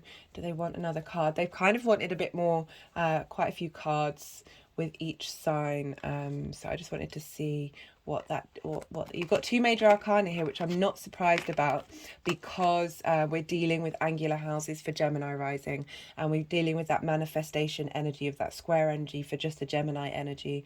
So it's a lot of intensities going on right now for you, Gemini, for all the mutable signs, because this is a mutable lunation. Yeah, so that energy of what your hopes and dreams are, just have my hands place themselves just below the heart chakra, so sort of in between the solar plexus and the heart chakra, which is asking to find balance between so the solar plexus is linked into work, is linked into how we operate and move in the world. And the more that we lean into that heart space, that we're able to create pure magic. So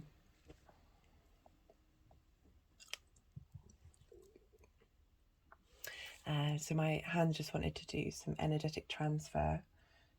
Interestingly, it's pulling energy from. So I write down all the signs and the different houses and what aspects are coming up. And yeah, you've got that sextile from Aries to your Gemini energy. And a sextile is an aspect of Venus, of bringing in harmony, bringing in this desire to connect, this desire to bring about a space of creativity between those two houses, but also an intermingling with other people. So it could be during this lunation, even though it is asking for stillness, it is asking for to be more receptive about what's coming in. Doesn't necessarily mean you can't interact with groups. Perhaps that's that Jupiter energy coming in is bringing up opportunities for you to spend time in a group environment where you might receive some wisdom from Jupiter and Venus.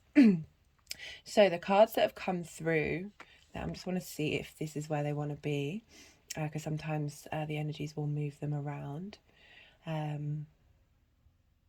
So we've got the Pisces card, which is the moon card, very interestingly, and we've got the Five of Wands. The Seven of Wands, and this is about passion. This is wands are linked into fire energy. This is about drive, motivation. This is about coming out on top in the face of competition. Perhaps you've been in competition with yourself. And you feel like you're having to fight lots of battles about trying to get your passions across, but I kind of feel, if that is the case, that it's saying you don't really need to be in competition with yourself, that you're on the higher ground. If you see here, this figure is above all the other ones, and they have the advantage point, they have a firm footing, but interestingly, because they're on the higher ground, but interestingly, if you can see here, the figure is wearing two different shoes. And that's kind of being like, even though you may have rushed to get up in the morning and you're not quite, you don't feel present, you don't feel like you've got everything together, you're on that higher ground, you have the ability to move forward and to have command, despite the fact that you may feel unsettled. And yeah, this is interesting with the sort of career home dynamic of perhaps trying to find balance between those two things in your life. Virgo in the fourth house really is asking you to be mindful and take care of yourself, take care of your home, really ground, as I said, tap into earth modalities when it comes to being at home and how you nurture yourself in that area of your life. But with all that Mercury energy, there's a need for sort of swift communication. There's a need to do lots of different things. You know, the definite balancing act here with that T square, and asking you to look to the Gemini part of your chart to be able to bring some harmony into both areas of your life and find some balance. So we've got, for the energy of the full moon itself, we've got the moon card. And even though I was talking about, because we've got this energy of the 11th house of groups and friends, the moon card's about being still, about being slow, about tapping into innate wisdom, your intuitive, psychic visions that you may receive during this time. As I said in the introduction, this is a very receptive moon.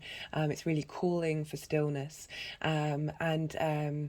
As I said, like, there's a sense of illusion with the moon, of not necessarily being able to see things clearly, but asking in that still space, asking you to step into trusting your intuition. But you need to spend time with it and sort of getting away from this feeling like you're fighting battles and needing to be in competition, and finding some stillness and finding some peace. Because I feel once you do that, once you hold space for that, that you got two major arcana. There's change happening, there's momentum happening, and there's the ability to, so the Chariot is kind of like being able to go through the storm with determination, with balance. We have the yin and the yang here.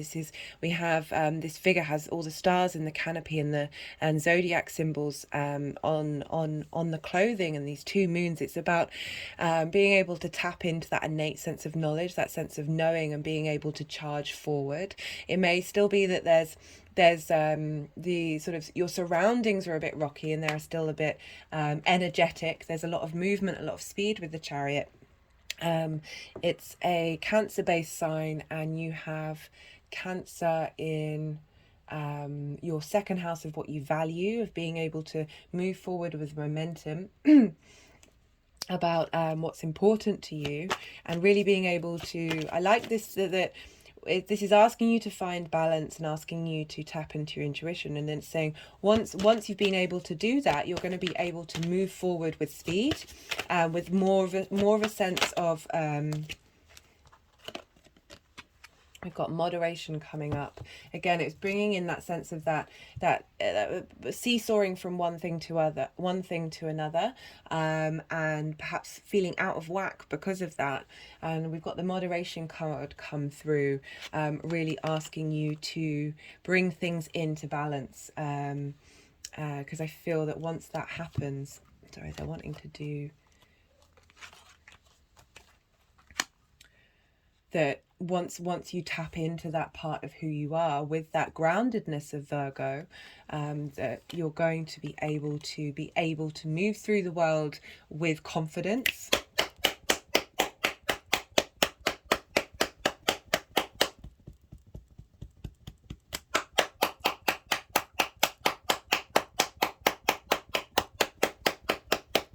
Interesting, like I'm just thinking this has been the most clapping that's come through in a reading, and Gemini rules the hands. So there's a lot of hand energy coming through, just having a fair amount of energetic releases with that one. I just want to pull, okay, you can't quite see this, there we go. Just want to pull, got the Empress card coming through. Growth, abundance, productivity, development. I like that it's saying productivity, because I feel that this balance that needs to come through is going to lead to this ability to be in the world in command of yourself, and being able to, because Gemini very much, you have the capacity to do two things at once. You really have that in you. Sometimes you may try and do 7 things 7 things at once, and this is asking for, as I said, you have the capacity to do things, to do a lot of things, because it's Gemini represents the twins. Again, it's a mutable sign, lots of mutable energy. of you have that capability, but sometimes you think you're capable of doing more than 2, more than 3 things, and got influence come through. We've got Mercury in Libra balance, really trying to find balance. But I like how that's coming up with the moon and your intuition of being able to come in, and there's the balance with the Chariot card as well. I just want to hold which ones. So we've got this snake here, and that can be linked into our Kundalini energy, our power force. But I like that Mercury in Libra, that's asking you to communicate with yourself and the outside world in a balanced way, trying to find some harmony in the way in which you interact in the world. Because of that, you've got a lot of Mercury. You're ruled by Mercury. This moon's about Mercury. It's really, yeah, I'm definitely getting the message through about balance. So I'm just going to hold these cards up for you, Gemini, just so you get a nice energy transfer. And I love that the Empress came up as well.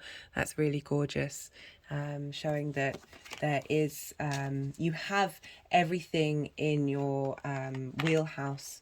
You have the capacity to. Now we've got influence going over the Empress card of tapping into that space and having the Empress be your guiding light of being. She's able to enjoy the 3D world from a state of abundance, and this doesn't necessarily mean doing all the things, like all of the things, Gemini. This is about knowing that being able to, the things that you do choose to do, you're able to put this Empress energy, this beauty and wonder and fertility into the things that you do. Love this for you, Gemini. Love this. Yeah, be well until we meet again, Gemini. I really hope that helps. Taurus rising. How are you doing, Taurus? Hope you're doing well. So, I just wanted to move. It's probably because I'm bashing on the table. It's not a synchronicity. Oh, the synchronicities have been wild. What was I going to say? Right, so for Taurus rising, you have this lunation happening in your 5th house, in a fellow earth sign. This 5th house is the house of creativity. It's your creation energy. It's where you get your fun, your amusement, your play. It's also linked into children. But yeah, it's like your strong creation force. Like that can be anything. It doesn't have to be limited to those things. It's a very powerful house. It's as I said, it's a fellow earth sign, so it's trining your Taurus energy, and that's regardless of whether you have a Taurus rising or not. And a trine is an aspect of Jupiter, and Jupiter's aspect is about bringing in wisdom, a sense of expansion, cohesion and generosity. It's like, so there's inspiration coming through with a trine to your creative energy from that Taurus area of your life, really being facilitated. And you have the sun in Pisces in your 11th house. This is your house of hopes and dreams. Just had an energetic release then, and the house of groups, alliances and friends, big groups, the kind of people you want to interact with, and so we have Pisces moving through there, shining a light on maybe what groups you want to be in, maybe bringing a sense of clarity and understanding of how you are in the world and how you communicate in groups, in alliances, but also giving some clarity to your hopes and dreams. Just had another energetic release, so I feel like that's where they want me to focus with the 11th house. And that Pisces energy sextiles your Taurus energy, and a sextile is an aspect of Venus, and Venus wants to bring in harmony, connection, connecting with others, bringing a sense of creativity and sense of beauty. And so that's funneling into that Taurus energy for Taurus rising. Interesting. We got two court cards coming up, funneling into that Taurus energy, giving you support, along with the trine from Virgo. So there's very supportive energy coming through with this lunation. And we also we have, we're bringing in Uranus again. I'm sure you're probably tired of Uranus moving through your first house or your Taurus energy, or you're not and you're really enjoying it. But there's should have been lots of changes to self and lots of reevaluation of who you are, how you move in the world, how you embody your sun sign, and how other people see you. Maybe a shift in gear has meant that you're being seen with more clarity. And because Jupiter rules Pisces, we look to where Jupiter is, and Jupiter is in your 12th house. So you're getting, and we've also got Venus there along with Chiron and Vesta, and these are all helping facilitate your integration with your hidden self. The 12th house is the house of mysteries. It's that which isn't seen. It's linked into the occult, into that which isn't tangible. It's also the concepts of how you think you are, and this can be things that are hidden from you. This can be a part of who you are. Whoa. Okay, I've never had this before, Taurus. I've never had this before. I'm just gonna see, do they want another card? I'm gonna pull a fourth card, because that's a lot of because I'm getting the feeling like we've got two of the benefics moving through the fire signs.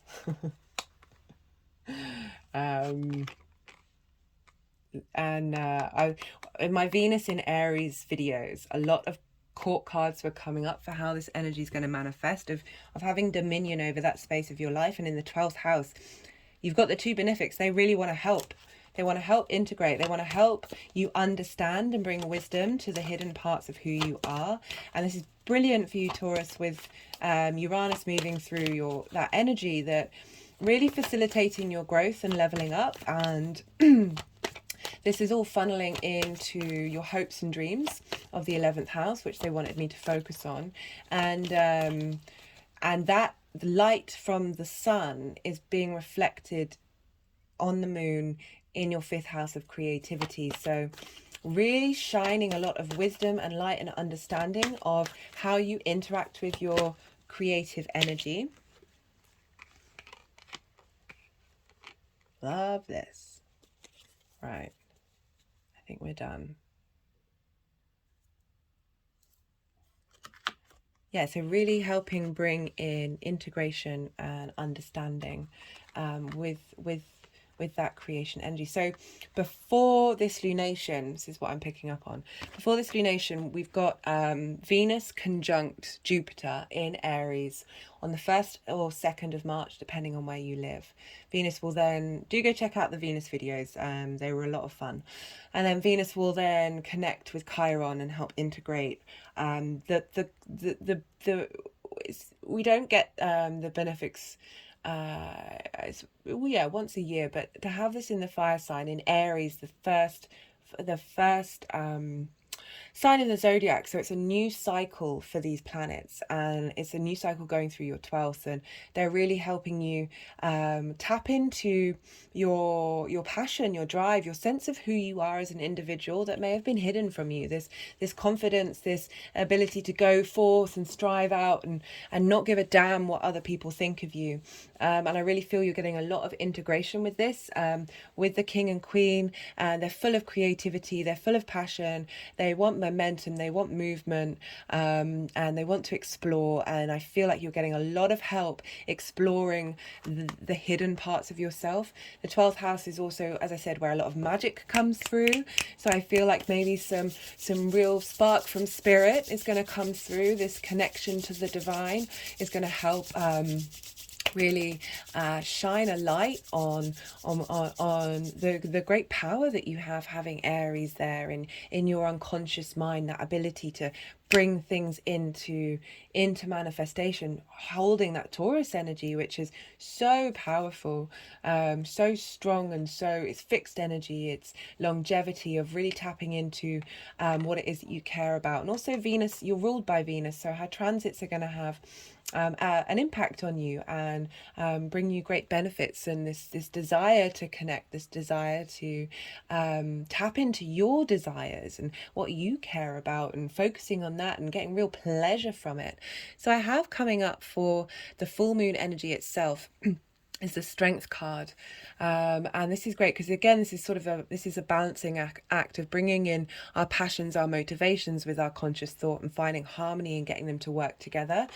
So I like that. They really wanted me to focus on your hopes and dreams, so that sort of conscious space of what it is that you wish for with Pisces, especially the sun moving through there, and then your creation energy, those instinctive drives, our ability to bring things into the world through our actions and our desires and passions, and Virgo really wanting to facilitate that, and bring those into the 3D world. Virgo is very observant, being able to really finesse your creative energy and be able to, as I say, you've got strong earth energy in that, being able to manifest in the 3D world.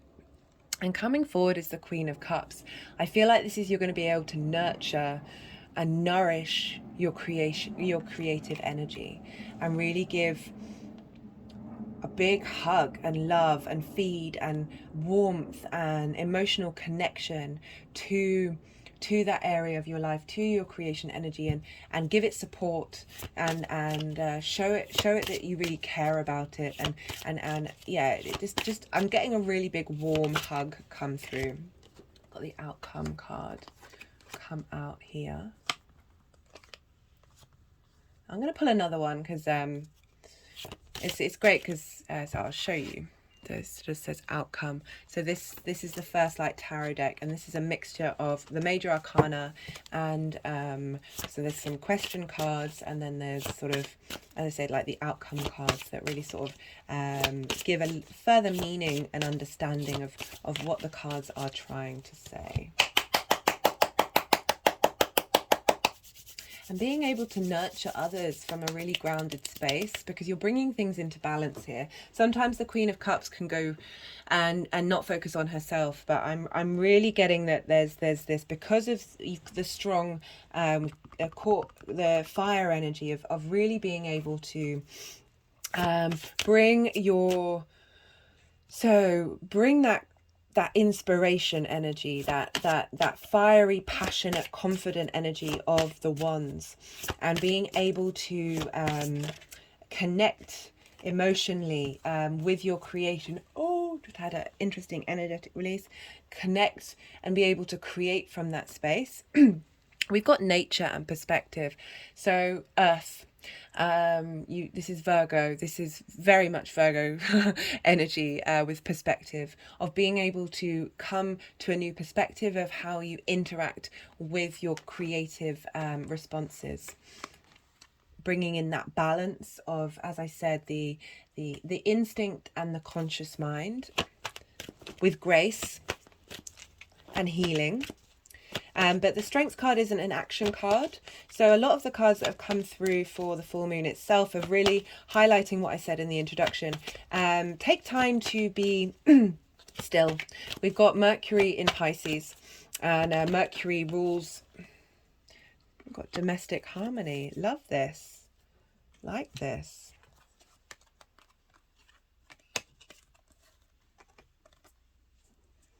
So they're wanting to stack the cards together with the Queen, domestic harmony. It's an 8. We've got the Strength card, which is an 8 of being in harmony, really being able to find balance, like that. So you've got Leo in your 10th house. I'm just wondering if that's linked into the home. I mean, the sun is ruled by Leo. So what's going on with the sun, things can come up in the home.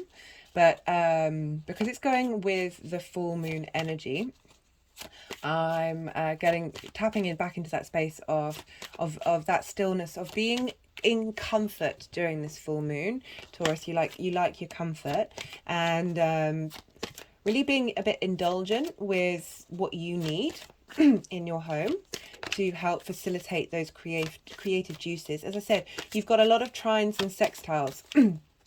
I recommend checking out the collective reading, because I talk more about how Mercury is talking to the North and South node, and the Sun and the Moon are talking to Uranus, and you have those in your chart. So it's playing a bigger role than perhaps other signs. Independence like this, and excitement like this. I'm just going to pull one more card. Just get the feeling that I want one more card. I'll hold these cards up in a second. I just want to see what else comes out. So as I was saying, that of really being a bit indulgent with your how you create during this time, being playful, but also that stillness. As I said, Mercury's going to be in Pisces, so really asking us to be still in the way that we think. And enthusiasm, lots of really lovely positive cards coming out here for you, Taurus. Big changes with Uranus. So we've got independence, excitement, and enthusiasm. Enthusiasm. Easy for me to say. Wait, let me put that there. Just want to get these up so you can see them. Really beautiful cards. Love this deck. So what's that? That's the Sun, Mercury, and the Moon here. Even though they're in different signs, we've got Mercury in Gemini. That excitement, that holding space. So we've got Gemini for you, that's in your second house of what you value, and that's squaring the Sun and the Moon, and that's how you value yourself, how you make your income. We've had that transit for a while now. That's really helping bring things into manifestation through that creative energy that you've got. Love this. We've got the Moon in Aquarius, independence.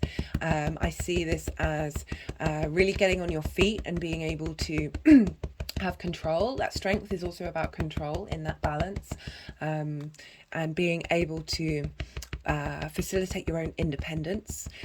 Uranus really wants you to tap into your own sense of autonomy and authenticity. And we've got enthusiasm with the Sun in Sagittarius. So this is really asking you to commit and have faith in what you're doing and how you are, and have and bring some enthusiasm. And they wanted to go over the King and Queen of Wands, which is really powerful fire energy. Which you've got going on in nice. So they've just gone over the outcome.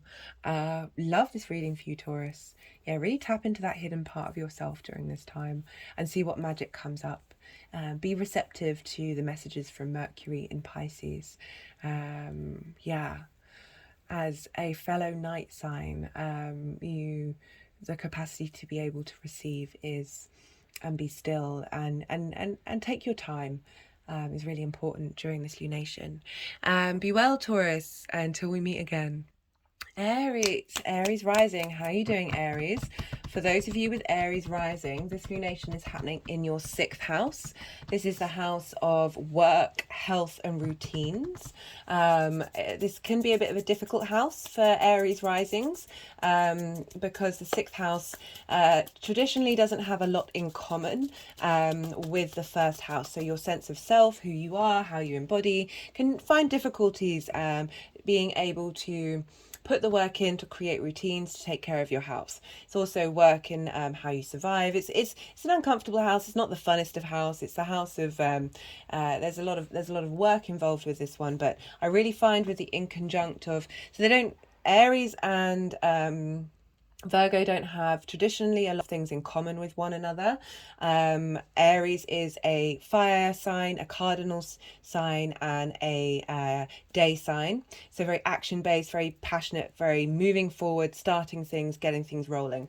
And Virgo is a earth sign. It's a mutable sign, and it's a night sign. So very receptive, very the capacity for change, to adapt and move, and but be more grounded in logic and stability rather than rushing out, Aries. Okay, we've got that, came out quite quick. And so this might feel a bit uncomfortable, but this is a great time for this moon to sort of shine a light on the work that you have been doing in that area of your life since August 26th, 27th last year, or highlighting what it is that you need to focus on. And with Virgo being in the 6th, this is great. Virgo likes to work things out, likes to break things down, likes to facilitate the best option and the best route of how to take care of yourself, how to go about work. There's a bit more of an ease with Virgo being there. And so this is, as I said, it's either highlighting and showing you how far you've come, or highlighting things that you need to work on. Probably a bit of both. I find, even if I think I've done a lot of work in an area, the full moons tend to bring something to light to really sort of test whether I truly have integrated that work. But this is a great time to be receptive. Because we also have the Sun and Mercury in the 12th house in Pisces. So the 12th house is the house of mysteries. It's the hidden house. It's the house of self-undoing. It's the concepts of who you are. It's the things that we cannot see. There's a lot of magic here, but there's also can be a lot of isolation and grief and frustration.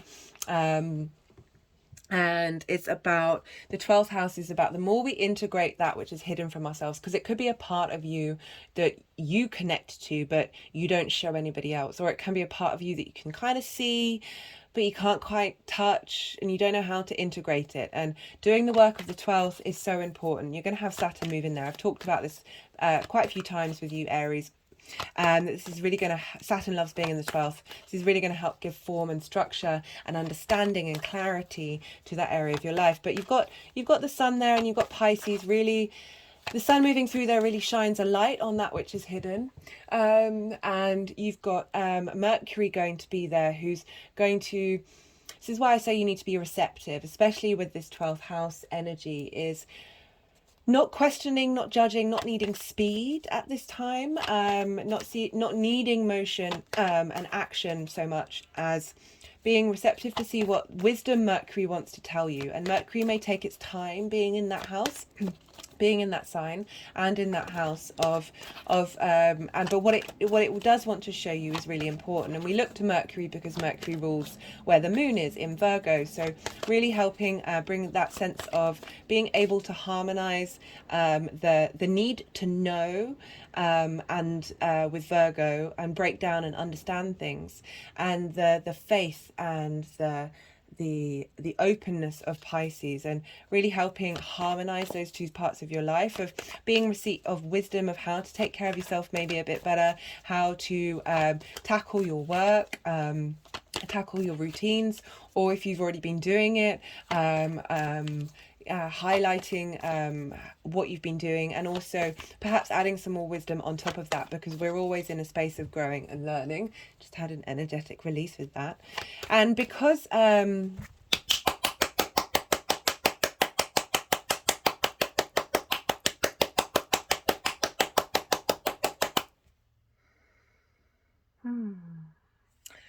yeah, that was interesting little energetic release there. But we've got this square with Mars in Gemini that is in your 3rd house of the things you do on a day-to-day basis, the places that you go, the jobs that you do. It's communication, it's your local community. It's also linked into short distance travel and starting something anew. And we have Mars there, sort of squaring the Sun and the Moon, helping bring things into manifestation in your 3D life. And I like this combination with the 3rd and the 6th and the 12th. The more we integrate the 12th, the more we're then able to understand how to take care of ourselves and do the hard work. And I feel like Mars is helping facilitate this, of helping you get those routines and doing the work into your day-to-day and really cementing those, and helping bring about a state of transformation. Because Pisces is ruled by Jupiter traditionally, we look to where Jupiter is, and Jupiter is in your 1st house. Oh my god, Aries, I recommend you check out the Venus in Aries videos. They were a lot of fun. I'm really enjoying this Aries energy. I should imagine you're feeling quite hyped up and quite full of the need to do, the need to be, lots of confidence, lots of action, lots of movement. Fire likes movement. And you've got this in your first house, really helping level up the sort of wisdom and understanding of who you are, bringing harmony, integrating with Chiron being there, helping reveal the wounds that have tapped into your sense of self. And Venus and Jupiter, they're going to meet on the 1st or 2nd of March, and really check into that energy and see what comes up, because this is quite powerful for you happening in the first house. And this sense of self is great because it's funneling into your 12th house, that which is hidden. So there's a real sense of transformation here, and this ability to be able to see, especially with the sun moving through there, to be able to see what needs to be brought to light, and as I said, be able to integrate into the more difficult parts of your life. Which is the 6th house. For those of you who don't have Aries rising, the inconjunct is still the same, and we still have what's called an inversion with Pisces and Aries. So they're next door to each other. They can't say, imagine you're sitting next to somebody and you're facing forward. You kind of know that they're there, but you can't see them. So there's not, it's sort of like you're whispering to the side. You know, there isn't this direct communication, but there's a knowing, there's a felt sense. With Pisces, it's tapping into the all, tapping into the everything, and having compassion and empathy for all of that, and magic. And then Aries kind of corrects it a little bit, going, that's great, but we also need to be very much ourselves. So for those of you without Aries rising, you still have the inconjunct, the inversion, and the conjunction. So it could feel uncomfortable during this full moon. It could feel, because with an inconjunct, it's about trying to find different perspectives. There's friction there. It just doesn't quite feel, it's quite hard to get into your groove. And the more that we're able to find balance and understanding between these energies, the more that flow. And there's a lot of creativity that comes from the inconjunct, because you're bringing in different perspectives and you're being able to get them all onto the same page. So for Aries, I feel like this might be a bit more of an uncomfortable full moon compared to others, but in the sense of feeling uncomfortable, there's so much magic there. Love it. Right, so we've got the 5 of Cups for the energy leading up to this, and the 12th house, where Pisces is, where the sun's been moving, is also linked into grief. That can be through the sense of isolation, or it can also be because you've been uncovering parts of yourself and transforming parts of yourself, and then we're sort of releasing the idea of who we are. So I'm not surprised that the grief cards come up. This looking at the cups that have fallen over, and not being able to integrate and realize that there are 2 cups upright, and when this figure turns around, they're able to then go over the bridge into this land of abundance where there's a home. And I love this for the journey from the 12th to the 1st, of being in this space of isolation, of feeling in pain, feeling withdrawn, not feeling like you've got the strength to be able to go out in the world, and then move. Once you've integrated, once you've brought these things together, accepting that these have fallen over and understanding why they have, and holding compassion for them, but that it's all part of who you are. Everything in this moment is perfect, and that integrating that is then allowing you to be in a state of abundance and traveling over a bridge, which means moving into a new cycle, new space of that first house energy that you've also got. Love that coming through. We've also got the Queen of Wands for the energy. Oh wait, do they want to move them around?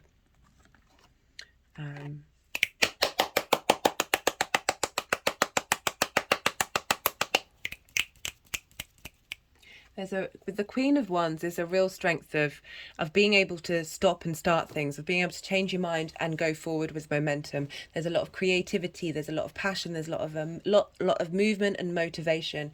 And I love this coming up for this lunation, because unlike the other the other signs, the energy that was coming through for the full moon was being more receptive, but you've got all that energy in that Aries, all that momentum, that movement, that that leveling up of that area of your life, of that fire energy, very, very passionate.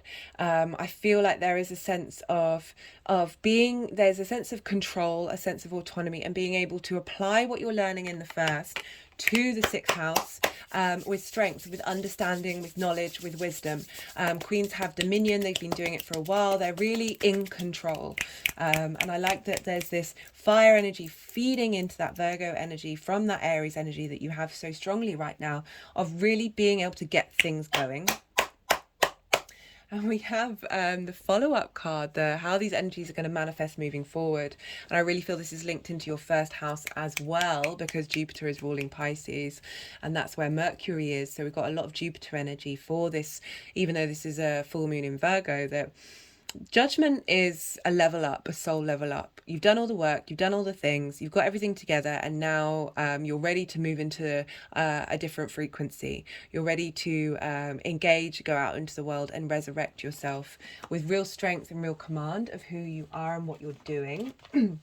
And I like that happening for the sixth house, because as I said, it can be a difficult house to work with. And it feels like you're moving from, these are very different energies, where you're moving from this space to this. It's very powerful shift and change. I'm not surprised with everything that's going on in your life.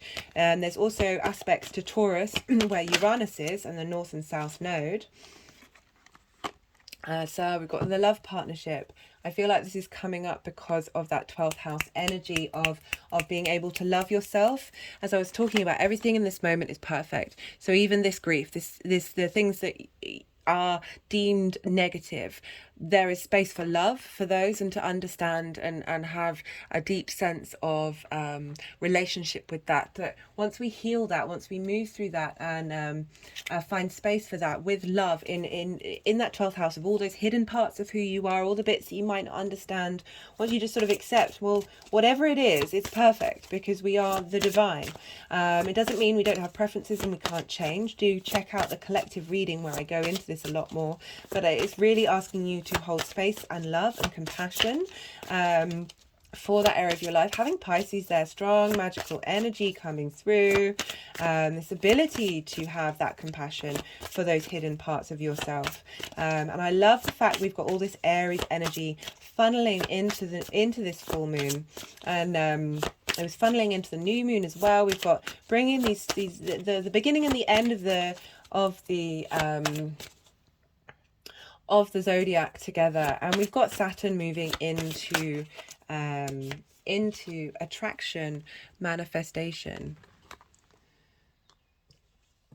So that's really interesting that that's coming through, because we've got that Queen of Wands energy.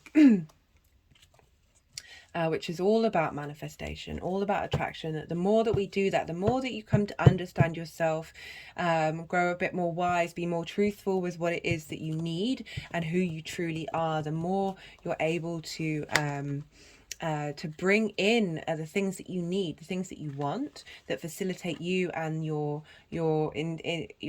passionate part of who you are. Seeing if they want another card. They're doing funny things with the deck. Right, now let's pull some final cards from the Oracle of the Rising Sun. Now, I'm getting with the attraction card. As I said, that sixth house is difficult, but you're going to have the motivation. Oh, just had an energetic ring. The motivation and the desire to do these difficult things, desire to take care of yourself, desire to put in the work and to get real pleasure out of it. And be able to, as I said, put those routines into reality.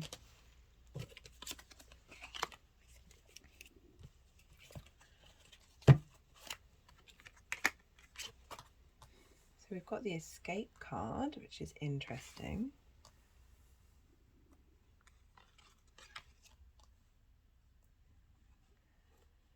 Let's see what they want to do with that one.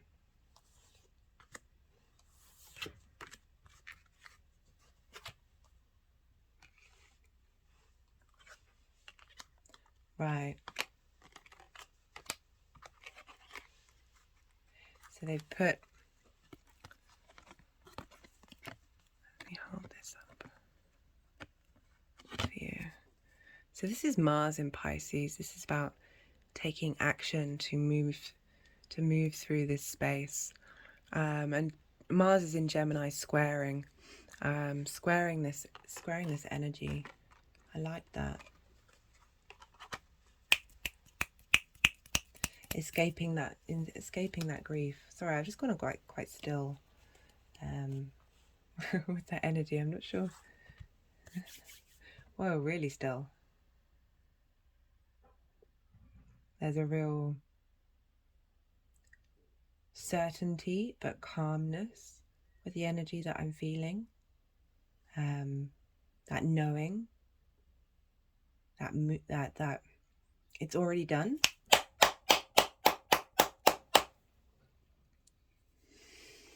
Okay, Aries.